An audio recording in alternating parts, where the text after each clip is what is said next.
যে অসম আৰক্ষীক কেনেদৰে বৰ্তমানৰ অসমৰ মুখ্যমন্ত্ৰী হিমন্ত বিশ্ব শৰ্মা ডাঙৰীয়া একদম ইলিগেল কাম তেওঁলোকৰ পৰা কৰাই আছে। অসম আৰক্ষীসকলক ৰাজনৈতিক অস্ত্ৰ দৰে ব্যৱহাৰ কৰি তেওঁলোকৰ ট্ৰেক ৰেকৰ্ড বেয়া কৰি আছে, তেওঁলোকৰ ফাইল বেয়া কৰি আছে, তেওঁলোকৰ প্ৰমোশ্যন হোৱা সুবিধাখিনি তাত তেওঁলোকে বাধা দি আছে আৰু বাৰম্বাৰ মুখ্যমন্ত্ৰী মহোদয় কিছুমান নিৰ্দেশ দি অসম আৰক্ষী আৰু আমাৰ গুৱাহাটী ন্যায়ালয়ৰ মাজত সংঘাত হওক সেই পৰ্যায়লৈ গৈ আছে। বাৰম্বাৰ গুৱাহাটী হাইকোৰ্টে সুপ্ৰিম কোৰ্টে অসম আৰক্ষীক বাৰম্বাৰ নিৰ্দেশ দি আছে যে আপোনালোকে আইন উলংঘন নকৰিব, আপোনালোকে আইনটো ইলিগেলি ইণ্টাৰপ্ৰেট নকৰিব, বাৰম্বাৰ কঠোৰ নিৰ্দেশ দিয়ে গৈ আছে। তথাপিও বৰ্তমানৰ মুখ্যমন্ত্ৰী আজি অসম আৰক্ষীৰ পৰা এনেদৰে কাম কৰাইছে। নগাঁৱত দুজন আৰক্ষীৰ ওপৰত বৰ আক্ৰমণ হ'ল, তেওঁলোকক কেনেদৰে মাৰিলে, পিটিলে, সেইসকলক ক'ত গ'ল? যিসকলৰ নাম অসমৰ মন্ত্ৰী পীযুষ হাজৰিকা ডাঙৰীয়া ল'লে, তাৰ ভিতৰত সেই 8জন মানুহ যিসকলে পুলিচক ধৰিছে, ডিঙিত এনেকৈ হাত দিছে, এনেকৈ পাঞ্চ কৰিছে, কিক কৰিছে, তেওঁলোকৰ মেচিন গান কাঢ়ি লৈ গৈছে, সেইসকলক অসম আৰক্ষী নধৰে কিয়? কি তেওঁলোকে বিজেপি দলৰ সদস্য। আৰু আজি এজন অধিবক্তাক মুখপাত্ৰ মাত্ৰ এটা টুইটৰ কাৰণে আমাক যি খবৰ দিছে, এটা টুইটৰ কাৰণে লখিমপুৰৰ পৰা ইমান পুলিচ বাহিনী আহিছে, কিন্তু যেতিয়া নগাঁও যেতিয়া 2জন কনষ্টেবলৰ ওপৰত ইমান বেয়াকৈ তেওঁলোকক মাৰিলে, পিটিলে, এতিয়া তেওঁলোকক অসম আৰক্ষী ধৰিব পৰা নাই। আজি অসম আৰক্ষী এনে একো সন্মান নাই। মই গৃহমন্ত্ৰী অমিত শ্বাহ ডাঙৰীয়াক নমুনা দিছোঁ কি চাওক, এয়া হৈছে মুখ্যমন্ত্ৰী হিমন্ত বিশ্ব শৰ্মা ডাঙৰীয়াৰ নেতৃত্ব আৰু অসম আৰক্ষীৰ বেয়া ব্যৱহাৰ। কি যেতিয়া 2জন আৰক্ষীৰ ওপৰত আক্ৰমণ হয় তেতিয়া মুখ্যমন্ত্ৰী নিমাতিকন্যা হৈ থাকে যেতিয়া 2জন আৰক্ষীৰ ওপৰত আক্ৰমণ হয়। আজি কি মানৱ ডেকা ভগৱান নেকি? আজি কি পীযুষ হাজৰিকা ডাঙৰীয়া ভগৱান নেকি? আজি হিমন্ত বিশ্ব শৰ্মা ডাঙৰীয়া ভগৱান নেকি? আজি গোটেই বিজেপি দলটো ভগৱান নেকি?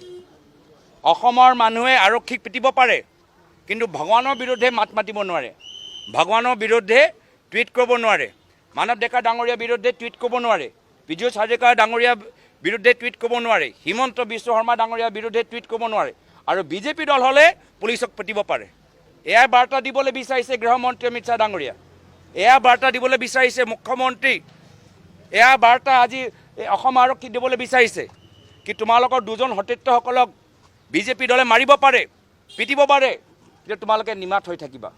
আৰু যদি অসম আৰক্ষীক আমি ইলিগেল অৰ্ডাৰ দিওঁ, যি অৰ্ডাৰ তেওঁলোকৰ ট্ৰেক ৰেকৰ্ড বেয়া কৰিব, যি অৰ্ডাৰ তেওঁলোকৰ প্ৰমোশ্যনত বাধা দিব, যি অৰ্ডাৰ তেওঁলোকৰ ওপৰত পিছত গৈ কেছ হ'ব, যি অৰ্ডাৰ পিছত গৈ গুৱাহাটী হাইকোৰ্ট সুপ্ৰিম কোৰ্টত তেওঁলোকে হাজিৰ হ'ব লাগিব, এনেধৰণৰ কামখিনি কৰাইছে। এনেধৰণৰ কামখিনি কৰি আজি কাক তেওঁলোকে বিপদত পেলাইছে? অসম আৰক্ষীক। মুখ্যমন্ত্ৰী হিমন্ত বিশ্ব শৰ্মা ডাঙৰীয়া এনেদৰে অসম আৰক্ষীক ব্যৱহাৰ কৰি অসম আৰক্ষীসকলক বিপদত পেলাই আছে। আৰু সেইকাৰণে আৰক্ষীসকলৰ আজি তেওঁলোকেও জানে যে তেওঁলোকৰ পৰা ইলিগেল কাম কৰাই আছে, কিন্তু তেওঁলোকে বাধ্য, তেওঁলোকে ক'ব পৰা নাই, কিন্তু আমি গম পাইছোঁ, আমি খবৰ পাইছোঁ। আজি সেইকাৰণে কেন্দ্ৰীয় গৃহমন্ত্ৰী অমিত শ্বাহ ডাঙৰীয়া আজি এইখিনি বাৰ্তা কওক, আপোনালোকৰ সতীৰ্থসকলক সোধক কি গৃহমন্ত্ৰী আপোনালোকে পুলিচ একাডেমি দেৰগাঁৱত এইখিনি কথা শিকাবলৈ গৈছে নেকি? কি বিজেপিয়ে ইলিগেল কাম কৰালে আপোনালোকে মানি থাকক, নিমাত হৈ থাকক, আৰু 2জন সতীৰ্থৰ ওপৰত কোনোবা আক্ৰমণ কৰাৰ আগতে সুধিব লাগে কি আপোনালোকে বিজেপি নে বিজেপি নহয়, আৰু যদি বিজেপি হয় তেতিয়া নিমাত হৈ থাকিব লাগে। আমি বাৰম্বাৰ কৈছোঁ যে আমি ইয়াত আহিছোঁ, আমি চিটুৱেশ্যনটো চাবলৈ বিচাৰোঁ। এজন MP আৰু আমাৰ 2জন বিধায়কজনক আমাক ওপৰলৈ যাবলৈ নিদিলে। আমি কিবা আইন ভংগ কৰিছোঁ নেকি? আমি কেছটো জানিবলৈ বিচাৰোঁ।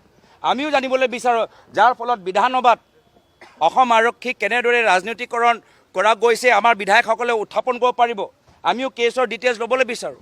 আমিও কেছ ল'বলৈ বিচাৰোঁ কি এজন MP এটা প্ৰট'কল থাকে, লোকসভাৰ প্ৰট'কল থাকে, কিন্তু আজি অসম আৰক্ষী যিদৰে এজন এমপিক যিদৰে নিজৰ কোঅপাৰেশ্যন দিব লাগে, সমৰ্থন জনাব লাগে, আইন পালন কৰিব লাগে, প্ৰট'কল পালন কৰিব লাগে, এটাও কৰা নাই।